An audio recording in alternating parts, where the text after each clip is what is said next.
Olá, pessoal. Bem-vindos a mais um episódio aqui do Geração G4, o nosso podcast onde a gente convida pessoas do nosso ecossistema, da nossa comunidade, né, membros do G4 Clube, do G4 Scale, alunos da imersão, mentores, convidados, professores, todo mundo para vir aqui com um objetivo: a gente bater um papo e esse papo ser recheado de insights, de ideias, de metodologias, de ferramentas que você possa eventualmente aplicar aí no seu negócio também. E hoje eu tenho um convidado aqui muito bacana, tem uma história incrível e ficou muito nítido como que foi a jornada dele pré-G4 e pós-G4, como está sendo essa jornada, né? Ainda é uma empresa, vocês vão entender, já é um profissional experiente, mas de uma empresa também muito consolidada, mas que no meio do caminho aí criou algo que, cara, foi uma startup, né? Está sendo uma startup para ele e tem uma história muito legal. A gente vai falar bastante sobre esse assunto aí. Mas antes disso, dar aqui as boas-vindas para o meu querido amigo Alan Barros e pedir para ele se apresentar aí rapidamente aí para o pessoal. Quem que é o Alan? Conta um pouquinho aí do seu histórico. Você que é um histórico grande, né? Mas conta um pouquinho aí da sua jornada, do seu histórico, Alan. Primeiro, agradecer o convite aqui do G4. Obrigado a você. O G4 foi disruptivo na minha carreira aqui como empresário. A gente vai falar disso durante a entrevista. Sem dúvida. A minha história foi construída no varejo. Sempre fui executivo comercial e de marketing de grandes redes de varejo. O varejo, eu sempre falo para as pessoas que um ano no varejo equivale a 4 anos em qualquer outro lugar. Eu já fui do varejo, é uma faculdade. É uma intensidade enorme. Eu tive o privilégio de trabalhar com os maiores nomes do varejo. E depois de 15 anos no varejo, eu resolvi empreender. Montei a minha primeira agência de propaganda, onde eu coloquei em prática boa parte do que eu tinha aprendido. Era muito novo, fiz um M&A, aí dei saída e voltei há 7 anos com o grupo Dreamers, que é da família Medina. Sim. Onde a proposta do grupo era criar o primeiro ecossistema de comunicação no Brasil. Legal. E isso me encantou. Tinha a proposta de todos os grupos internacionais, mas me encantou essa possibilidade de montar esse ecossistema no Brasil, que já nascia grande, né? A Artplug, que era uma agência tradicional, com o Rock in Rio, que já era um negócio gigante. Mas eles queriam ter todas as disciplinas de comunicação dentro do grupo. E em 7 anos a gente está aí com mais de 20 empresas. Caramba. O maior grupo de entretenimento no Brasil hoje, porque tem Rock in Rio, The Town, Rally dos Sertões, Game XP. Caramba. Tem mais 2 novidades gigantes chegando. 3 grandes agências de comunicação, uma que eu lidero, que é a Pulse. As empresas de serviço de marketing especializado, que vai do branding à conversão, ao programa de relacionamento com os clientes. E sem dúvida, é o maior grupo hoje de comunicação 100% nacional, com 1.500 colaboradores. E é capital fechado? Capital fechado, que legal. 100% nacional. Que legal. E você falou que são mais de 20 empresas no grupo? São mais de 20 empresas hoje. Caramba, que negócio. Alan, mas antes de a gente ir para essa parte aí da sua história, vamos aprofundar um pouquinho mais na sua experiência, né? Você, então, você não começou sua jornada como empreendedor. Você começou sua jornada, então, como executivo na parte de vendas, de marketing, né? E foi... Em algum momento entrou já aí nas grandes redes, né, de varejo. Sim. Né, eu lembro da sua apresentação que você fez lá no Class, teve o caso da Marabras. A Marabras foi a minha primeira rede. Foi a primeira rede. Na sequência fui para o Nordeste, Insinuante. Depois do Insinuante eu vim para Casas Bahia. Que ali tem cases bem importantes. Imagina. Casas Bahia eu falo que eu consegui ali experimentar de tudo. Não tem nada de comunicação que eu não tive a chance de experimentar. Isso é uma escola. Então, que ano foi isso na Casa Bahia? Foi entre 2000 e 2007. Ah, tá. Então, no comecinho bem no comecinho, era muito novo. Das Casas Bahia. É isso. A Casa Bahia, quando eu cheguei, ela faturava 1,6 bi. A maior rede de varejo do país era o Ponto Frio. Ponto Frio. Ponto Frio era maior que a Casa Bahia. Caramba. E em 6 anos a gente fez 1,6 virar 14 bi. O investimento de marketing, que era 40 milhões, foi a 500. Nossa. Foi a primeira vez que uma rede de varejo foi líder do mercado anunciante do Brasil, porque sempre era P&G, Coca-Cola, P&G, e foi a primeira vez que um player de varejo assumiu como o maior anunciante do país. Caramba, que legal. E aí, então, teve também um momento, antes de você ir para Pulse, né, para Dreamers, né, teve um momento aí que foi a consolidação do mercado, né, Sim. Pela Ricardo Eletro. Isso, pelo Ricardo. Isso. Como que foi essa? Você participou um pouco disso aí? Participei porque na época eu tava no Não Compete, que eu tinha vendido a minha agência, não podia ter outra, que foi a Fala, que inclusive é nesse prédio aqui do G4. A gente... A Fala nasceu aqui. Nesse prédio aqui? Que legal. A gente, entre 2007 e 2010... Não sabia. A Fala cresceu muito rápido, ela ficou entre as 20 maiores agências do Brasil em Essa é a agência 2 anos. Que você fundou? Fundei sozinho. Fundou sem sozinho. grupo. Tá. E era um trator para ganhar a conta, mas... O nome era Fala. Chamava Fala. Tá. E ficava nesse prédio? Ficava nesse prédio. Nesse prédio, exatamente nesse prédio. Que legal. Só que não era unificado os dois. Sim, ele era dividido, separados, né? Eles eram divididos. Aham. E, nossa, foi muito bom. Eu vendi pro grupo Total Com, na época, que era Fisher América. Aham. Foi uma experiência, o primeiro M&A, o primeiro insight que eu posso dividir aqui, que às vezes no começo da carreira a gente acha que sabe tudo. E ali eu aprendi que a gente não sabe tudo, que eu fui muito mal assessorado naquele M&A. Mentira. Foi muito ruim. A continuidade, Peraí, deixa eu ver se eu entendi. Como business foi bom, mas como segmento de carreira foi péssimo para mim. Mas peraí, deixa eu ver se eu entendi então. Talvez eu tenha me perdido aqui. A Fala era a sua agência. Era a minha agência. Eu vendi e qual ela... era a participação dela? Não, eu tinha 100% dela. Chegou um dia que eu vendi com earnout de 100% pro grupo Total Com. Não, eu tava pensando no merge lá da Ricardo Eletro. Não. Ah, tá. Mas eu tinha conta da Ricardo nessa época. Você tinha conta da Ricardo? Isso. Mas eu vendi a agência para um outro grupo que tinha um choque cultural bizarro com o modelo que eu acreditava. Eu tive que absorver o modelo cultural dele e não ficar com o meu. Aquilo não fez sentido para mim na época. Eu cumpri o contrato, mas chegou uma hora que eu falei, cara, o dia que acabou o contrato, eu falei, cumpriu ou foi embora? Fui embora, eu cumpro tudo que eu assino. Fui até o final com desgosto, mas fui. E aí o Ricardo tinha conta, foi quando eles fizeram a fusão com esse Ricardo Eletro Insinuante. Entendi. Aí o Ricardo queria me dar conta. Eu falei, mas Ricardo, não posso, cara. Tem 2 anos de não compete, não tem como. Você tava no compete. Aí ele fez uma proposta para mim, cara, vem para cá como executivo, me ajuda a começar a consolidação dessas marcas. Entendi. Então você terminou o seu no M&A, final, você terminou o seu M&A e aí foi para Ricardo Eletro. Como executivo. Fui VP como executivo e viveu durante o período... 2 anos. 2 anos do meu não compete, fiquei ali com o compromisso de no final eu ia abrir minha agência de todo jeito. Isso. E se tivesse tudo certo, eu ganhava a conta da Ricardo Eletro. É isso. Foi o que aconteceu. Aí quando eu abri a agência novamente, que eu abri a Pulse, já nasce com a conta da Ricardo e todas as bandeiras da máquina de vendas, que era Insinuante, Citilar, Salfer e a Eletroshop. Entendi. Então já a Pulse meio que já começou com começou grande. Um cliente gigante já, né? Já. Legal. E aí a Pulse, então, pelo que você falou aqui no começo, também foi uma fundada por você? Por mim, já com um sócio estratégico importante, que era o grupo, não chamava Grupo Dreamers na época, que era Artplan. Mas então já foi com... Já foi com sociedade com a Artplan? Já. Interessante. Foi bem interessante. Legal. E a gente tá junto até hoje. Legal. E não fazia a mesma coisa as duas empresas? Não, porque a especialidade da Artplan era muito diferente da nossa. Até hoje é assim, né? A Pulse ela é uma agência muito voltada ao que eu chamo de pirâmide, né? De uma comunicação ideal, que é parte de negócios, muito estruturada para a comunicação funcionar. Então, a Pulse é uma das poucas agências do mercado que tem uma área de planejamento de negócio. Eu auxilio a área comercial dos meus clientes na operação. É bem incomum isso. Mas a gente considera fundamental para o nosso ciclo funcionar. Tem nenhum demérito a agência que só entra no final do processo. Mas a interferência hoje, quando você fica refém só da ponta... É um diferencial, então? É um gigante. Entendi. Gigante. Entendi. Gigante. Isso na Pulse? Na Pulse. Esse é o pilar de diferenciação da Pulse. Tá. Legal. Me conta, Alan. Então, você... Estou entendendo aqui sua trajetória. Né? Aí, fundou a Pulse... já com essa sociedade estratégica lá com a Artplan, né? Quando que isso se tornou Dreamers?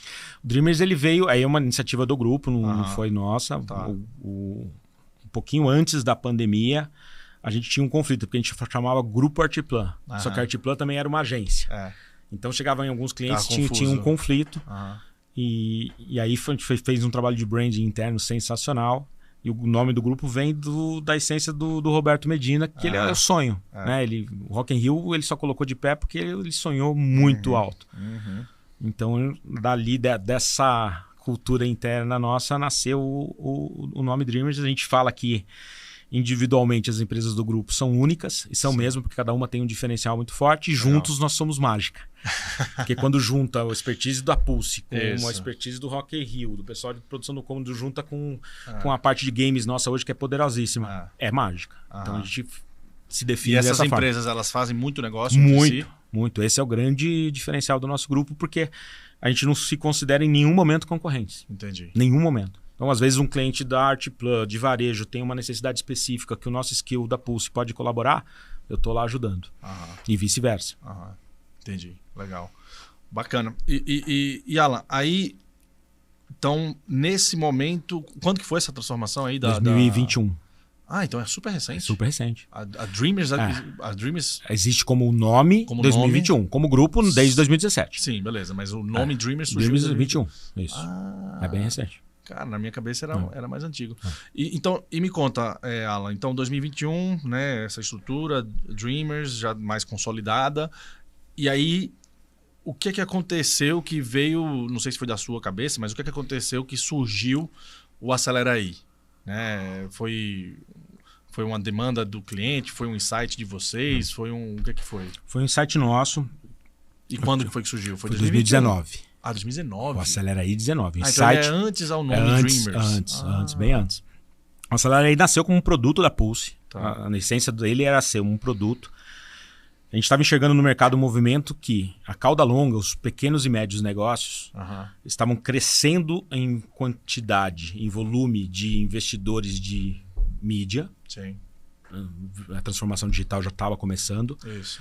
Com pouca qualidade de construção de marca, com pouco planejamento estratégico, porque o modelo das agências até hoje, ele é feito para as grandes contas, para os grandes orçamentos. Então não existe um modelo que tenha a qualidade de uma grande agência para o PME, né, para o small business. Pro menor, Então esse foi o nosso insight de mercado. Sim. A princípio, a gente estruturou para isso. E a gente viu ali, fiz um investimento pesado para isso e não surtiu muito efeito não. Porque não está no radar do cara. Ele está muito antes da necessidade de ter uma agência.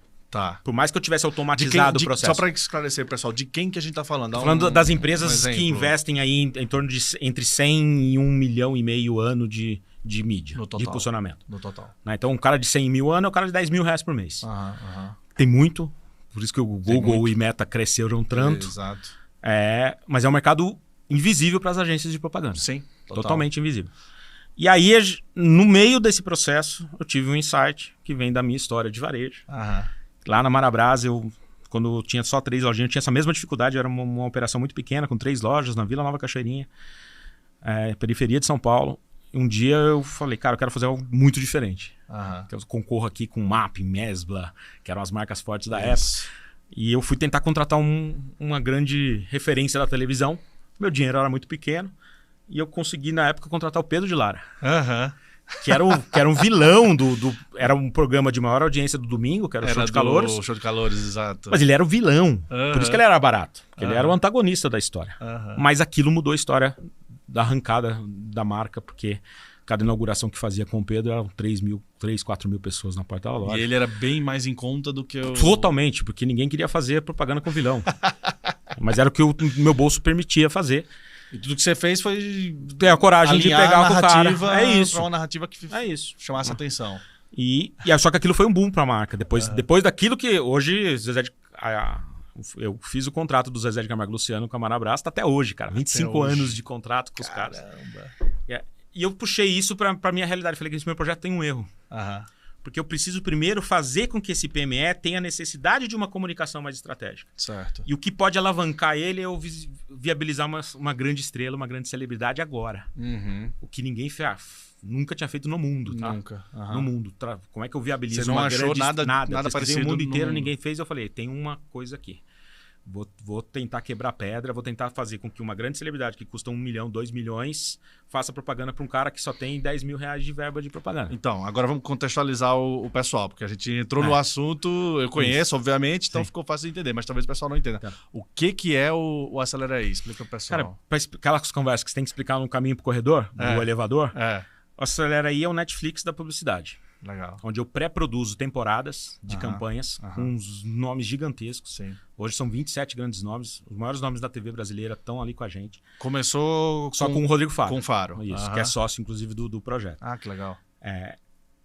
Só que hoje a gente tem Cauã Raimo, Juliana Paes, Giovanna Antonelli, os maiores nomes da propaganda, que a gente chama de nomes, não são influenciadores, né? São autoridades. São nomes que emprestam uma autoridade para a marca que está fazendo. Exato. E a gente pré-produz. Quando eu pré-produzo e coloco isso como se fosse uma temporada do Netflix, eu compartilho o custo. Que aquela campanha que custaria 1 milhão, eu fragmento ela em 1000 partes. Ela continua custando. Custa 1 milhão, 2 e tal. O Acelera ele toma o risco de falar o seguinte, eu vou quebrar isso em 1000 pedacinhos e vou vender 1000 pedacinhos de 10 mil. Isso, perfeito. E aí que está o nosso jogo. O negócio. O nosso negócio. Que tá transformando a história de pequenas marcas, porque é o mesmo efeito que eu fiz lá com o Pedro de Lara para Marabras. A gente tem cases, o cara que tinha um restaurante com 5 funcionários, ele tá no terceiro restaurante com 40 funcionários. É muito legal isso. Né? E regionalmente, o Brasil é um Brasil profundo. Cada vez, eu já tinha um pouquinho... Quem é do varejo entende um pouco mais disso, mas o Acelera aí me mostrou uma verdade maior ainda. Sim. O quanto o Brasil é profundo, o quanto o Brasil... Um pouquinho do que o Adib fala. Fala né? isso. O Brasil essa frase é dele, né? Brasil profundo é dele. Eu aprendi lá no nosso class com ele. E é impressionante, cara. Hoje eu sou o Acelera aí, ele é um produto, nasceu como um produto, então ele é uma mini agência ali. Ele ainda é considerado um produto? Agora a gente está fazendo um spin-off total. Mas ele não deixa de ser o DNA de uma agência. Sempre, mas é uma agência com 3 mil clientes. Não existe no mundo. A maior agência do mundo teve 40, 50 clientes simultaneamente. O Acelera aí tem 3 mil clientes. Simultâneos. Então a gente conseguiu trazer a tese do PME de um produto escalável para uma indústria que é artesanal. Porque se você parar para pensar, uma agência de propaganda, ela é artesanal. Exato. Né? Ela é um projeto que opera artesanalmente. Várias coisas passaram pelo processo de disrupção e o modelo de agência ainda é artesanal. Hoje não tinha passado. E aí a gente conseguiu isso. Então essa é a nossa tese de transformação aí. Tamo indo. E você enxerga... Tá, peraí, vamos voltar um pouquinho. Tá, então a Acelera surgiu lá em 2019, né, de dentro da Pulse, né, virou um produto, tá, para um processo aí de um spin-off e tal. Em 21 eu faço a imersão. 21 você fez a imersão. Que mudou a história do projeto. E foi provocado pela Acelera aí. Eu tava conduzindo o Acelera aí, ele nasceu para ser uma startup, mas porra, a minha história sempre foi de negócios tradicionais. Isso. Então, a minha gestão sobre o Acelera aí era a gestão de um modelo tradicional de empresa.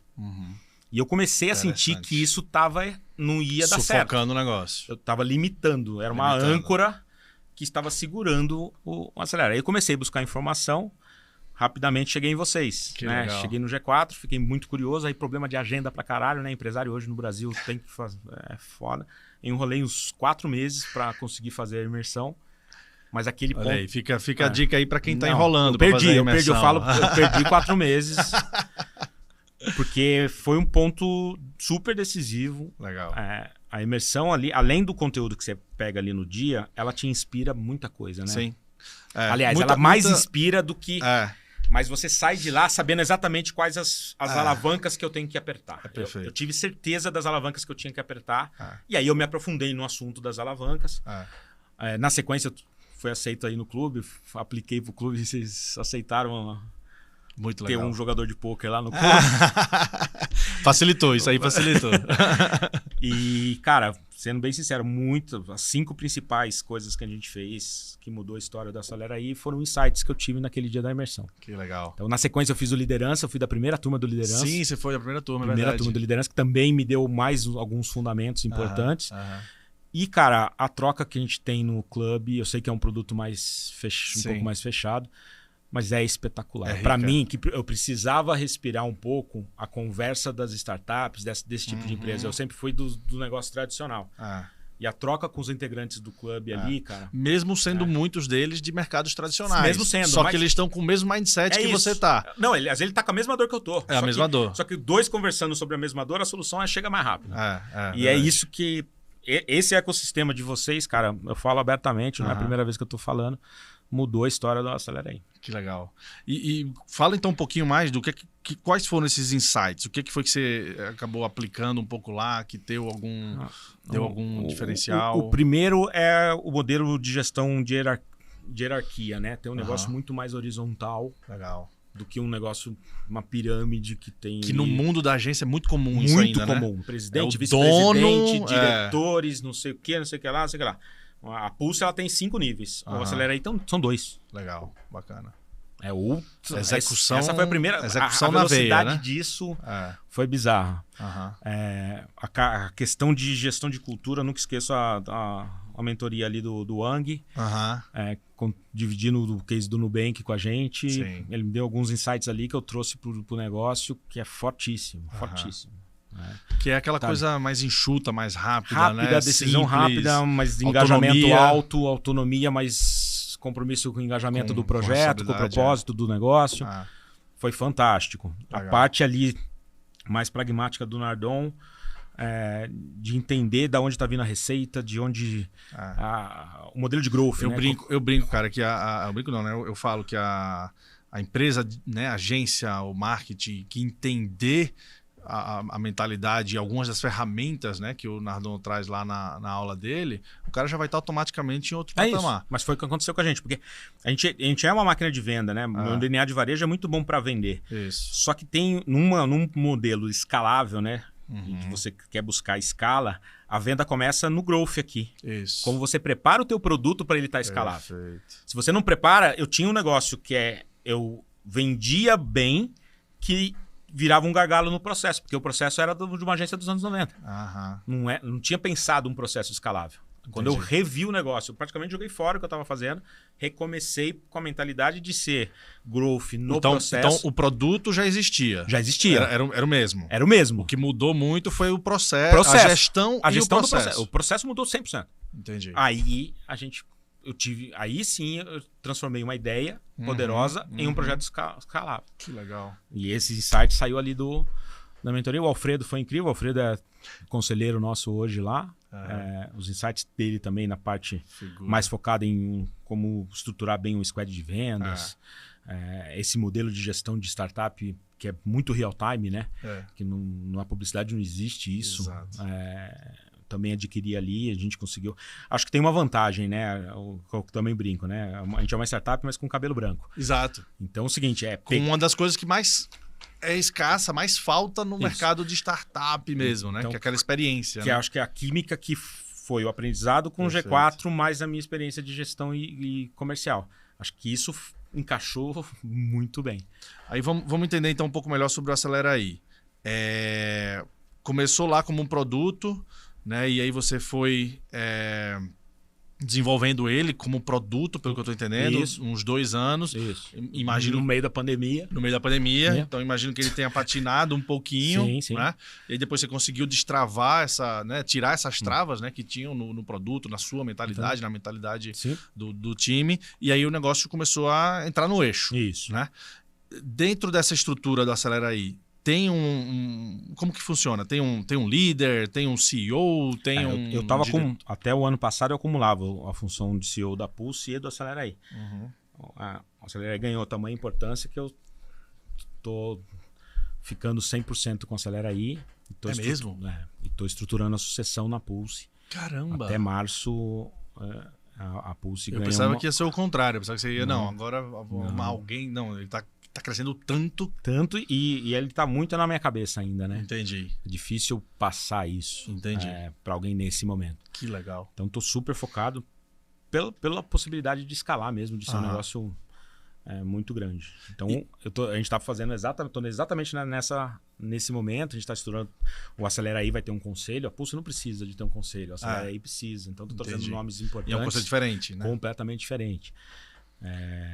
Se você traz o conselho mais tradicional de agência, mata o negócio. Não, nada a ver. Totalmente diferente. É um cara de tech, o Alfredo, um outro cara de finanças, olhando o mercado futuro. Bacana. É um outro processo. Com uma possibilidade aí de a gente criar aqui no Brasil um case mundial. Com certeza. Esse A gente está com essa sensação na mão. Então, explica um pouquinho mais do desempenho dos números do Acelera aí. Começou... eu tenho aqui uns números, me mandaram uns números aqui de como que era o desempenho antes e depois do G4. Sim. E de novo, né? Não é dizendo que foi graças ao G4, mas tem sua... Foi essencial. Eu falo sua parcela, né? Sem nenhum senão na história, foi essencial. A janela que aquela imersão me abriu foi fundamental. Fantástico. Aí diz aqui, ó, clientes antes de você participar do G4, tinha 330 clientes lá, que já era gigante, já era grande, né? Já. Considerando números de agência, pelo que você falou. Isso. E aí, após o G4, eu tô com o número, pelo visto, tá atrasado aqui, mas tá com o número de 1.700. 1.700 tá bem atrasado, já passou de 3.000. Isso aqui é a coisa linda da escala, da escala, né? É isso. Você vai... O janeiro, a gente cresceu exponencial. 588% sobre janeiro do ano passado. Caramba, janeiro de 2023, em comparação a janeiro de 2022. E um orçamento agressivo de crescimento. 500 e quantos por cento? 588. Nossa. A gente até divulgou aqui com vocês, o Alfredo fez uma live. Que legal. E esse fevereiro eu tô com vergonha de falar, cara. Aproveitou? O carnaval ajudou? Que a gente bateu meta antes do carnaval. Que era um desafio que eu tinha dado pro time. Time, bate antes do carnaval, vocês folgam quinta e sexta. E você me falou que não folgou. Eu não, né? O time conseguiu. O time conseguiu. E a gente faz mais de 1.000% agora em fevereiro. Mais de 1.000%? Muito acima do orçamento. Você fala, ano. Que loucura, cara. Mas isso se deve muito a também, né? Duas coisas, ampliação de conteúdo. O que eu ia falar, conseguiu atrair mais personalidades, né? É muito mais. E eu tinha 7 há um ano atrás, tenho 27 hoje. Mas também a qualificação do processo de venda. Que a gente assumiu que a gente ia ter que pegar na mão mesmo. Entendi. E aí a gente inverteu o processo. Hoje a gente está criando ali uma cultura de... O que a XP fez com o mercado financeiro, a gente vai fazer com o mercado de comunicação. Entendi. Então, a pessoa que vende o Acelera aí, hoje ele é mais do que um vendedor. Ele é um consultor ali que ele orienta, que ele consegue identificar ali. Às vezes a gente fala não para o cliente, fala, cara, se você não tem o dinheiro para impulsionar 3 vezes o conteúdo que você está comprando, não compra. Exato. Não adianta. Às vezes o cara se empolga com a possibilidade de ter um grande artista e não sobra dinheiro para ele impulsionar. Exato. Aí não adianta nada você ficar no seu orgânico. Aí foi daí então que surgiu... E essa quase uma venda consultiva que a gente faz hoje, a gente ensina o cliente a como ele impulsionar. E aí a gente sentiu uma dor muito grande do mercado sobre isso e a gente ampliou aqui o nosso escopo de trabalho também oferecendo a mídia. Entendi. Que aí é a Multiplica. Que é o Multiplica. Multiplica. É outro negócio? Vai ser outro negócio, porque ele nasceu gigante.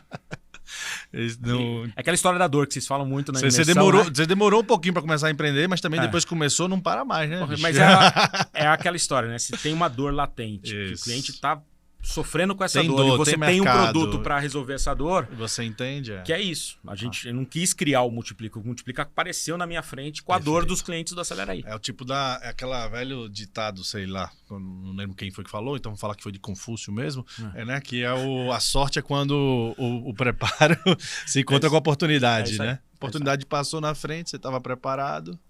Foi lá e montou. A nossa dúvida é se o Multiplica ele vai ser também um produto do Acelera aí ou se ele é uma empresa separada. Por enquanto, ele é produto do Acelera. Entendi. E me conta, eu não sei se está claro ainda para o pessoal que está nos ouvindo, um pouquinho do impacto do Acelera aí. Porque até eu, né, obviamente, quando a gente se conheceu, ouvi falar do Acelera aí e tudo, mas só ficou claro mesmo para mim depois daquela apresentação lá que você explicou mais profundamente, né, do impacto que isso tem, né, que foi tipo, cara, você pode ter o Rodrigo Faro, para não citar vários, né, outros 26 nomes aí, né, você pode ter o Rodrigo Faro fazendo propaganda da sua, sei lá, da sua ótica. Agricultura, da sua ótica. Ótica é o terceiro segmento que mais compra da gente. É mesmo? Muito. Legal. Qual que é a essência, né? Imagina que eu penso o segmento de ótica, penso tudo que esse segmento precisa falar no calendário anual. Se ele tivesse uma agência, a agência dele ia fazer um calendário anual para ele. Então eu faço esse calendário anual, penso em várias possibilidades.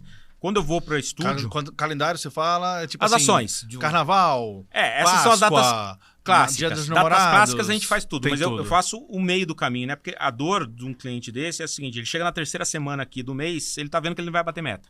Qual a ação promocional que eu crio aqui? Qual a ação que eu faço no final do mês? Qual a ação que eu faço quando o meu estoque tá alto? Então, conteúdo... Qual é a ação que eu faço quando eu preciso aumentar minha margem? Qual a ação quando eu tenho estoque sobrando? Você tem conteúdo para tudo isso? Para tudo isso. Que é aí o DNA de varejo nosso. Isso, Então a gente pensa isso, pré-produz com o artista. E aí, quando a gente vende fragmentado, e a nossa missão de forma segmentada, né? Super segmentada. Então, o segmento primeiro... Tem o alimento... Tudo. São 120 segmentos hoje. Eu comecei com 20, hoje são 120. Que loucura. Mas a nossa estratégia é democratizar esse acesso. Claro. Então, o preço entre as cidades são mesmo para uma ótica. A ótica de Campinas, que a cidade de Campinas representa 2% do PIB brasileiro, vai ser um preço. Então, eu vou chutar aqui. O Faro é aproximadamente R$20 mil, um enxoval completo do Faro por 90 dias. 90 dias. Então, você compra o direito de imagem de utilizar Rodrigo Faro para sua marca Isso por é o conteúdo, dias, não é o impulsionamento. Tá. E aí, tem um enxoval de campanhas aqui embaixo que você vai escolher mais de 18 tipos de peça. Pomba. Você pode usar esse enxoval com o direito de imagem do Faro por 90 dias por esse valor de R$20 mil. Que loucura. Uma cidade lá do Pará, Belém do Pará. Isso antes era milhão já, né? Já estamos falando de milhão. O preço normal disso é mais de 1 milhão hoje. Com o Faro é no mínimo 1,5 milhão. Essa mesma ótica, uma ótica que me pedi também a campanha na capital do Pará, em Belém, que é 0,5%, representa menos de 0,5% do PIB brasileiro, ele vai pagar 5 mil nessa campanha. Então depende da praça também. A gente quer ser democrático. Então, Campinas, eu tenho mais dinheiro circulante. A ótica de Campinas pode pagar um pouco mais do que a ótica lá do Pará. Sim, entendi. Então, a gente democratizou o acesso. Que loucura. Então, a gente tornou acessível, não importa o tamanho da cidade, a gente fala isso na nossa comunicação, não importa o tamanho do seu negócio, não importa o tamanho da sua cidade. A gente é acessível para você numa lógica que é democrática. Cidades maiores custam um pouco mais que as cidades menores. É para todos os segmentos. Então, essa é a nossa lógica. A gente tem cidades que nem Curitiba, o exemplo de ótica foi feliz. A gente tem 3 óticas com 3 artistas diferentes do Acelera Aí, com campanhas completamente diferentes. O consumidor final não percebe. Mas se a gente tem 3 clientes no mesma praça usando artistas diferentes, campanhas diferentes... Já aconteceu isso? Já está acontecendo. Está acontecendo? Tô te dando da mesma praça? Curitiba tem 3 óticas simultâneas lá com 3 artistas diferentes. Nossas 3 óticas super felizes. Porque você imagina numa cidade menor, não é o caso de Curitiba, mas uma cidade menor com um artista que nem o Rodrigo Faro, cara. A gente tem testemunho, cliente que... Eu gosto muito de pegar o cliente ali no saque. Claro. Cliente que às vezes eu até compartilho no meu WhatsApp. Um dos clientes nossos, o cara me liga no sábado de manhã, a campanha dele saiu no Jornal Nacional. Porque tem outra vantagem, no intervalo, né? Que no tem interior, a grade mas no interior, local, né? Tem cidade que o Jornal Nacional custa R$800, cara. Exato, é verdade. Então, o cara veiculou ali a empresa dele no Jornal Nacional na sexta-feira. Sexta-feira à noite ele foi pro clube e toda a cidade olhando para ele. O que esse cara fez que ele contratou o Rodrigo Faro? É um acontecimento. É esse efeito de marca que a gente queria proporcionar para um cara que talvez ele fosse levar 10 anos para a marca dele chegar nessa maturidade. Quando ele faz isso agora, imagina o quanto que ele encurta de caminho de crescimento. Sim. Se ele tiver produto, entregar o serviço com qualidade, ele exponencia o crescimento dele. Sim, sem dúvida. Isso é o que o Acelera Aí faz. Acho que a gente acelera essa primeira fase de crescimento dos nossos clientes. Depois ele vai ter que fazer uma coisa focada para a marca dele, e aí é outra história. Ele pode usar o Acelera Aí sazonal, só para as datas sazonais. Não, e nessa situação, o próprio Multiplica, ou até mesmo a Pulse, dependendo do quanto que o cara cresça, pode até acontecer. A Pulse pode atender ele. Pode acontecer. Acontece de cliente da Pulse utilizar o Acelera Aí? Todos. Todos, porque a gente oferece quem é cliente da Pulse até com uma certa vantagem. Mas porque eu imagino que o cliente da Pulse é um pouco maior. Mas você pega uma data sazonal como Black Friday. Normalmente o cliente quer parecer diferente. Entendi. Eu tenho um enxoval de Black Friday com todos os meus artistas. Entendi. Se ele fosse contratar o artista sozinho, ele ia pagar uma porrada também. Uma fortuna. É isso. Entendi.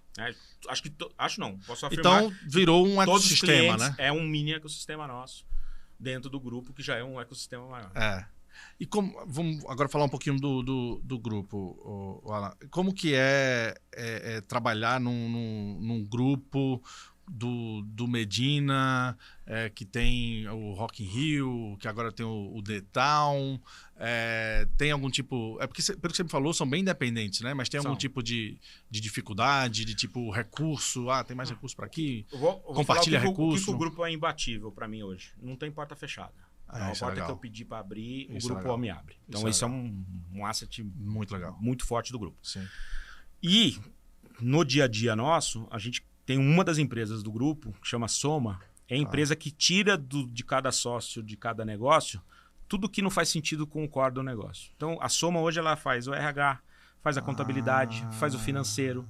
faz a auditoria. Pô, tá aí um site legal para quem tem uma Muito. empresa que tá de um tamanho que justifica, né, uma estrutura dessa. Cara, né? é impressionante o quanto que eu não perco tempo com esses assuntos do back office. E eu posso focar no core dos diferenciais do Acelera aí. Então é quase que um centro compartilhado. É um centro compartilhado. É um centro compartilhado. Mas, só que mas se muito estruturou estratégico. como uma empresa. Uma empresa. Ele é uma empresa que Perfeito. todas as empresas pagam um FII. Legal. Só que quando eu olho o FII que eu pago, é irrisório perto do serviço que eu recebo. Entendi. Então fica muito acessível para todas as empresas. Uhum. Inclusive, a gente começou a receber pedido para a Soma prestar serviço para outras empresas que não são do grupo e ela está fazendo. Mentira. Virou um negócio. Que legal. Então agora a Soma presta os mesmos serviços para outros negócios. E isso para mim são as duas grandes fortalezas assim operacionais do grupo. Legal. Abre a porta que eu preciso e cuida da retaguarda do negócio para mim focar no. E aí você foca no que é core. Eu só Isso foco é no que é core. importantíssimo, cara. Uma Isso vez é por mês eu muito recebo os importante. relatórios lá, tá dentro do orçamento, não tá? Facilita a minha vida. ao Contabilidade, Ao RH, extremo. tudo. Isso não é só para mim, para todos os sócios de cada negócio do grupo. Isso é muito importante. Na parte mais qualitativa, vamos falar assim, é uma inspiração, né? Você ter ali a família Medina, qualquer dor de cabeça estratégica que você tem, eles são super acessíveis, super próximos. Uhum. Então, é incrível. E os principais executivos do grupo são, assim, todos eles muito colaborativos também. Sim. Diferente, acho que, de um grupo internacional. Que... E deve rolar um tipo, né, de troca, né? De experiência, de conhecimento. A todo momento. Uhum. Então, isso é enriquecedor demais no dia a dia. E o The Town, você tem alguma participação nesse... Não, o The Town é um projeto do Roberto que nasceu, acho que, se não me engano, no Rock in Rio de 2017, se não me engano. Ele já apresentou a ideia e ele veio construindo... Só para quem tá ouvindo, o The Town é um festival ele é a lá ele tem, Rock in Rio, né? Tem umas diferenças. Ele tem conceitualmente, artisticamente é bem diferente. Bem diferente, mas ele tem o nível de serviço do Rock in Rio. Operacionalmente, a experiência do Rock in Rio tá garantida ali no The Town, que acho que é um diferencial brutal. Bacana. Né? A experiência de quem vai, você foi lá. Eu fui pela primeira vez, foi incrível. Cara. Isso. Essa experiência está garantida no The Town com uma particularidade que é um produto feito para a cidade de São Paulo. Então vai ser ali no autódromo. Interlagos. Não posso abrir aqui, mas, cara, assim, vai ser... Conta com a gente. O ápice da experiência de evento. Que legal. O projeto tá, assim, além do line-up, que vai ser absurdo, padrão Rock in Rio, você tem ali uma qualidade de experiência que o paulistano nunca teve acesso. Que legal. Teve, mas tinha que ir pro Rio. É isso. Legal. Alan, mas conta com a gente, hein? Que a gente, vamos... inclusive, já fechamos de novo, né? A Fórmula 1. Né? Então, não quero nem tirar o G4. Já deixa o G4 de lá. Já vamos falar em breve outubro? disso. É outubro? É setembro. Setembro. Já deixa lá, de setembro até novembro. Isso aí. Alan, seguinte, tá, entendi então como que funciona que eu acho que isso é algo que pode ser interessante para alguns dos nossos ouvintes, essa estrutura de estar dentro de um grupo, né? Sim. E como você conseguir se blindar de certa forma, né? Ter os serviços compartilhados, mas de certa forma se blindar e focar naquilo que faz diferença para o seu negócio. É isso que eu acho que o destaque como insight, né? São dois. A princípio você vai olhar só para a linha de custo, mas o que ele te ganha de qualitativo de tempo é maior do que você economiza de custo. É impressionante o quanto você ficar focado no core faz diferença para o negócio. É outra coisa. Podia ser o diferencial do Acelera aí despontar ou você pensar, putz, a ideia nem não, é tão boa quanto eu imaginava. Eu nem conseguiria fazer dois negócios. Não nem conseguiria. É verdade. De forma alguma. Bom, excelente. Cara, voltando um pouquinho então aqui pro Acelera aí. Você está aí num crescimento absurdo, 500%, 1000%. Qual que é a sua percepção para esse ano, ou até mesmo para o futuro, né? Próximo ou não tão próximo assim, digamos, Acelera aí. E eu tô te perguntando isso porque eu fiquei meio fissurado. A gente tá gravando aqui, acabou de terminar o carnaval, né? E o carnaval, eu em vez de ir para Folia, eu fiquei meio estudando algumas coisas. E, cara, esse negócio de inteligência artificial não me sai da cabeça. E você enxerga isso como uma ameaça, como uma oportunidade, ou é indiferente, ou ainda está muito cedo para pensar nisso? Como que está esse assunto lá? Eu vou falar com bastante humildade que eu vou falar agora. Tá? O Acelera aí, ele é um projeto de inteligência artificial desde o seu início. Legal. Porque eu não conseguiria... Hoje eu entrego um filme, uma produção pronta em 2 horas para o meu cliente. Fantástico. Eu tenho um preview de campanha em 5 minutos. No modelo manual, eu nunca conseguiria, porque imagina que eu gravo mais de 8 mil frases com um artista. Se eu tivesse que ficar ali montando... Mas a minha pergunta é bem nesse ponto. Então, né? Você já viu as tecnologias, né? A gente já usa isso na prática. Porque quando eu monto um roteiro do Acelera aí hoje, eu não fico caçando. Se eu tivesse um ser humano caçando cada pedacinho para fazer um filme, eu ia levar o mesmo tempo que eu levava no passado. Então hoje a gente tem ali, a gente planejou muito bem o conteúdo, só que na hora de executar ele para 120 segmentos, a gente tem a nossa inteligência ali por trás que faz essa junção para todos os formatos. Imagina que eu tenho cliente que pede formato saída do TikTok, que tem que ser vertical. Sim. Eu tenho um cara que é só estático, tenho um cara que vai para televisão. Imagina se eu não tivesse uma tecnologia por trás que conseguisse montar isso muito rápido. Então a gente já usa algumas opt-ins, né? Algumas ferramentas para isso. O todo dela é proprietário, mas os pedaços que a gente usa já tem inteligência artificial desde 2021. API, alguma coisa? Vários. Então a gente acredita muito nisso como uma ferramenta de você otimizar o que você produz. O que me preocupa da inteligência artificial é quando ela começa a levar todo mundo para o mesmo lugar. Isso me preocupa demais. Né? Porque quando a gente vai aí para o que eu tenho visto do ChatGPT, ele 1.000 pessoas fazendo uma pergunta, ele levando as 1.000 pessoas para a mesma resposta. Isso me preocupa um pouco. Eu já tenho um pouco disso com dados, né? Dados é super importante, eu sou obcecado por dados, mas eu não deixo dados ser dono da estratégia. Óbvio. E tem gente que transformou dados em dono da estratégia. Tudo que vira uma máxima muito absoluta, né? Não, quando você transforma dados em estratégia... Acho que foi o Bezos que tem, né, a regra dele lá, que é tipo... Você tem as decisões do tipo 1, tipo 2, né? A decisão do tipo 1, você tem que ter mais certeza, porque ela pode ser que não lembro se é o 1 ou 2, sei lá. Mas a outra, ele mesmo fala, você tem que ter dados, você tem que ter informação, mas você muitas vezes vai ter que seguir sua intuição. É isso. Né? Mas eu vejo hoje no mercado muitos profissionais transformando a questão de dados como dono da estratégia. Quando você deixa isso acontecer, você tem a certeza que você e o teu concorrente estão indo para o mesmo caminho. Exatamente. Porque os dados são os mesmos. Dados todo mundo tem. Exato. Então, eu me preocupo muito com isso. Eu não sei se a IA que está chegando, ela vai empurrar mais para esse sentido, de ficar todo mundo muito igual. Ou se no meio do caminho ela vai conseguir também entender um pouco da sua personalidade, entender um pouquinho do que você faz, para conseguir aí sim te ajudar a IA ideal para mim é aquela IA que consegue capturar muita informação e traduzir do teu jeito. Se ela conseguir ser essa ferramenta, eu acho que ela vai ser incrível. Hoje eu acho que ela está levando todo mundo para o mesmo lado. A grande massa. Mas aí você pega um cara, por exemplo, que nem o João Vitor, que está realmente estudando a fundo isso, né? Não só brincando, como a grande esmagadora maioria das pessoas estão, inclusive eu, mas quando está estudando a fundo, ele tem o tal do prompt engineering, né? A engenharia de prompt, né? E aí ele sabe extrair daquilo ali uma coisa realmente personalizada, né? Ou tipo assim, realmente diferenciada, digamos assim. Né?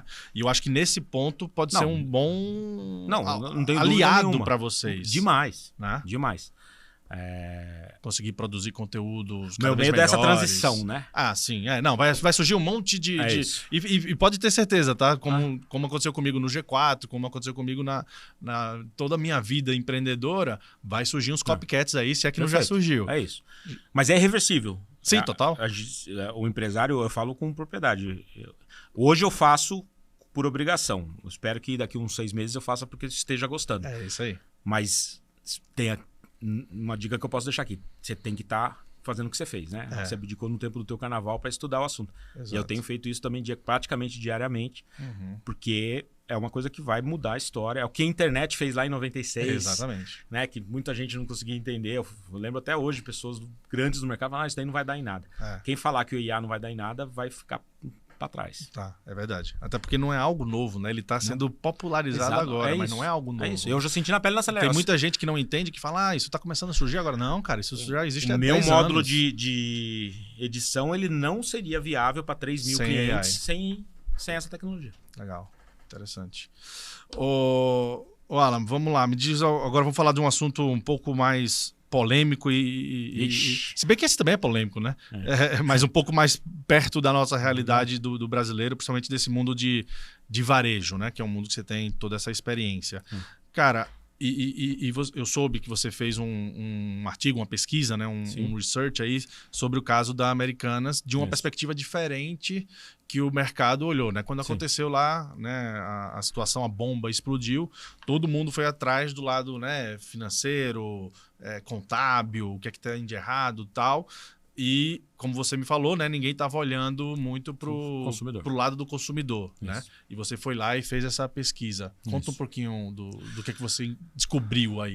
E também do motivo que te levou a fazer isso. O motivo é o seguinte, não tem rede grande de varejo no mercado hoje que ela não tem como premissa dizer que o consumidor é o centro de tudo. E tudo que estava saindo de Americanas falava do aspecto financeiro, contábil, jurídico. Isso. Falei, cara, se o consumidor é o centro de tudo para o varejo, como que ninguém foi escutar esse cara ainda? E aí a gente investiu investimos bastante, numa pesquisa com 2.000 entrevistas de consumidores de Americanas para entender qual que era o efeito que tinha causado nele. Né? Eu lembro muito no começo da minha carreira a quebra do mapping. Sim. Que o consumidor final ele só soube da quebra do mapping quando as lojas começaram a fechar. A indústria, o trade sabia, mas a informação não tinha chegado. E eu tinha uma sensação que isso ia ser muito diferente com Americanas. Isso bateu na pesquisa. 93% das pessoas disseram, já sei que Americanas tá mal. Caramba. 93%, cara. Isso 10 dias depois que tinha estourado. Muito rápido. A informação acontece muito rápido hoje. E aí a gente foi entendendo qual que era a cadeia de decisões que o consumidor ia aplicar. Para quem que esse cara ia migrar. Isso. A confiança dele continuava. Então a gente descobriu ali que 40% dizia abertamente, não, continuo confiando em Americanas, e 60% falava que não sabia. Pô, isso você está falando do consumidor final. Quando 60% diz que não sabe, no tamanho da Americanas, nós estamos falando de 25 milhões de pessoas. 25 milhões de clientes que podem ficar órfãos ou não, dependendo do que acontecer daqui para frente. E aí, isso desencadeia várias questões, várias perguntas. A gente foi se aprofundando na pesquisa, ficou um documento bem robusto. Está aberto no meu LinkedIn, inclusive. A gente fez isso Web3, né? Quanto mais você compartilhar conhecimento, melhor. Vou pedir para botar o link na descrição aqui. E, cara, mais de 20 mil downloads da pesquisa. Artigo em vários lugares, CNN deu. Foi uma surpresa. Muito presidente de varejo me ligando, querendo saber um pouco mais. A gente compartilhou. Isso foi uma estratégia de gerar lead para vocês? Cara, eu juro que não foi assim, eu procuro manter essa autoridade que eu tenho no varejo, claro. Né, 30 anos de varejo, então tudo que eu acho que tem um diferencial que eu posso agregar, eu faço. Não tem uma intenção clara, precisa gerar lead, não foi assim. Entendi. Esse caso foi, de todos, eu já fiz várias vezes ações parecidas, esse disparado foi o que uma consequência de gerar muita conversa, muita reunião, porque gerou muita curiosidade a extração dessa pesquisa. E qual que é o grande achado dessa pesquisa, o grande X? O grande X que eu coloquei, que é o que impressiona todo mundo, é o seguinte, quando a gente fala de uma recuperação judicial de 48 bi, é um negócio surreal. Quando a gente olha para o cliente, nós estamos falando de 50 milhões de clientes. 48 bi a gente está falando do, né, digamos assim... Da RJ, dos fornecedores, fornecedor e imposto, banco, exato. Basicamente banco muito grande e fornecedores. Isso. Só que quando eu falo que eu tenho 50 milhões de clientes, eu estou falando de um... Para mim é a grande X da situação atual. Nós estamos falando de um CAC de R$1.000. Sim, verdade. Então, se eu pagar para Americanas pagar a dívida dela hoje, significa que ela está investindo R$1.000 por cliente. É um CAC gigantesco. Absurdo. Essa é a primeira informação que eu extraí. Então, se ela não conseguir renegociar muito bem isso. Fica quase que inviável. Para você manter a base de negócio que você tem com os clientes, que é R$1.000 por cliente. Conseguir voltar ao que era antes, exato. Então, isso para mim é o primeiro grande insight. O segundo é a força da marca. Porque a paulada foi muito grande e mostra ali que o cliente tem uma relação com a marca muito poderosa. Então, para mim, o segundo insight... A marca americana tem o quê? 30 anos? Não, mas, se eu não me engano, quase 100. Quase 100 Ela anos. tem um ciclo enorme. Mas a relação com o consumidor muito forte. Sim. Então, ao mesmo tempo que é uma dívida monstruosa, mostra que ali, se achar uma equação para esse processo, ela tem uma fortaleza com o consumidor importante, que pode ali. Ao mesmo tempo que nós estamos falando de 50 milhões de clientes, cara. Que vão para algum lugar. Se ela não conseguir se reestruturar. Então, olha os dois lados da operação, né? Uma oportunidade, uma marca que tem oportunidade de se reerguer. Isso. E do outro lado é o seguinte, um mercado gigantesco com quase 1/4 da população brasileira economicamente ativa que vai ter que buscar uma nova opção. E aí a nossa pesquisa perguntou isso, ó, se você for qual que seria a sua opção se você não comprasse mais Americanas? Então a gente entendeu essa migração, como que é a tendência dela. Então ficou um material muito interessante. Muito legal. E você acha que isso tudo que aconteceu, de certa forma, né, pode, inclusive, ajudar um pouco esse varejo, que provavelmente é a maior parte dos clientes da Aceleraí? Então, na pesquisa mostra isso, Legal. Tony, que a tendência de 27% desses clientes é escolherem varejistas regionais. Locais, regionais. Locais. Que já era uma tendência que a pandemia tinha provocado. Já. Ela intensificou, né? A gente tinha essa tendência em torno de 15% pós-pandemia. Já vinha essa tendência se reforçando. E para esse consumidor na Americanas, essa tendência é ainda maior. Bem maior. Que legal. Muito legal, cara. Ô Alan, me conta então um pouco mais agora. Você está fazendo essa trajetória aí, né? Essa transição aí da Pulse para Aceleraí. Como que você enxerga o Alan dos próximos, sei lá, 2, 3 anos em termos dessa jornada aí? Já está empreendendo desde quando foi que você criou desde 2007. A Fala? 2007, né? Quando eu saí da Casa Bahia, eu falei, não quero mais sentar numa cadeira de executivo. Fiz um período ali de 2 anos no compete com máquina, Ricardo, mas com o objetivo de montar ali. Isso. Cara, essa pergunta é muito boa, porque o que o Aceleraí tem me ensinado, cara? Uma capacidade de você estar disposto a aprender tudo de novo, quase que todos os dias. Legal. Os desafios que eu tenho passado pelo Aceleraí, dificilmente tem uma semana que eu não passo por uma coisa completamente nova, que eu nunca tinha vivido na minha carreira. E se eu não vou buscar informação de fora, se eu não tenho mais essa vontade de entender que eu tenho que aprender todo dia alguma coisa nova, eu acho que eu não conseguiria estar fazendo o que eu estou fazendo. Entendi. E isso, depois que você chega num estágio... Deu uma renovada? Você tá falando, não é só renovada, é a disposição de aprender. Porque você chega no estágio da tua carreira que você fala, tô com a minha carreira consolidada, eu não preciso mais disso. Exato. A tendência nossa é essa, cara. Natural. E eu me sinto, às vezes, um estagiário dentro do Aceleraí. Porque se eu não tenho a curiosidade, se eu não tenho a determinação de chegar ali... Cara... Não é falar por nada não, mas Aceleraí, eu já chegava cedo. Eu chegava às 7h30 na agência. Hoje com a Aceleraí tem dia que eu tô 6h30. Porque senão a gente não consegue absorver o dia não rende tudo. É isso. Cara, isso é incrível. Eu considero incrível pro meu estágio de carreira. Mas sendo bem sincero mesmo, assim, bem sincerão. E não, claro. não deixa o pessoal da Pulse enciumado, óbvio. Mas...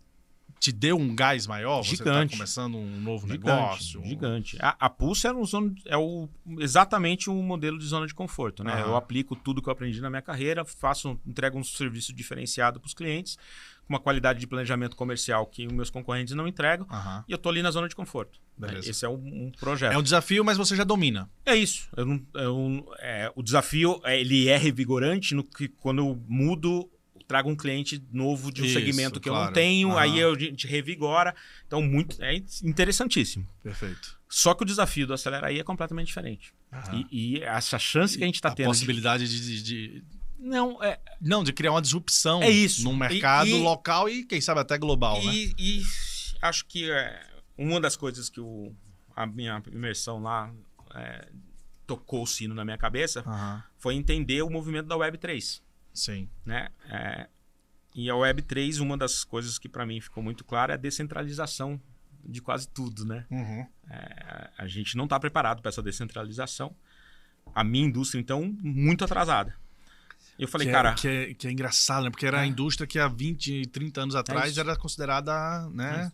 A indústria da ponta, né? E eu falei, cara, eu vou criar uma disrupção nisso daqui. Vou ser o primeiro projeto Web3 na veia de comunicação. A gente está caminhando a passos largos. Tem muito por fazer. A gente está caminhando de uma forma bastante agressiva para esse sentido. Então, isso é completamente novo, né? Então, é estimulante. Só que você tem que ter essa resiliência, né? Sim.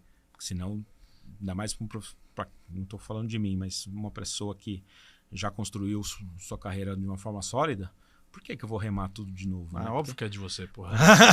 Mas a gente... Você já é super bem sucedido. Você tem que estar disposto a remar de novo, né? O que eu estou provocando aqui, essa conversa, né, e meio que no finalzinho da conversa, mas é exatamente um pouco disso. A gente vê muita gente lá no G4, né, na imersão, até no clube também. E tem mais. Tem muita gente que fica naquela que você tava, de que depois eu faço, porque tá nessa zona de conforto. É isso. E a zona de conforto não quer dizer que não dá trabalho. Não. Dá trabalho, eu tenho certeza. Que sempre dá. A Pulse você não para de ter trabalho. Você entrou lá, você tem trabalho. Agora, por mais que você tenha trabalho, você tenha algo para estar fazendo, você tá na sua zona de conforto como negócio. É isso. Como empresa, né? Exatamente. E aí você tá buscando um spin-off ou um produto novo dentro do seu próprio negócio, você entender tendências que estão vindo, né? E eu acho que você teve muito disso, de forma empírica ou não, Sim. mas você teve muito disso, tipo, tendência, internet, o preço como é que chama? O preço do Ads tá cada vez subindo mais. Vai ter uma migraçãozinha de volta para televisão. A televisão tá no momento meio para baixo, então tá ficando mais acessível. Sim. Então teve várias tendências que você, de forma empírica ou não, reuniu e conseguiu enxergar uma nova oportunidade de um novo negócio. Essa leitura. E tem muito aluno do G4 que ou ainda não decide, que ainda não é aluno, que está nessa, de que, não, já estou consolidado, já estou bem, já sou um dos líderes aqui, do meu segmento, da minha região, tal, e fica nessa zona de conforto. Exatamente. Né? O que é que te levou a sair dessa zona de conforto? Cara, vou contar um negócio muito particular aqui. Boa. Foi um dia que eu tive uma reunião com um grande player de mídia do país, e ele estava contando quanto que ele tinha crescido digitalmente. Ele é um player de mídia digital.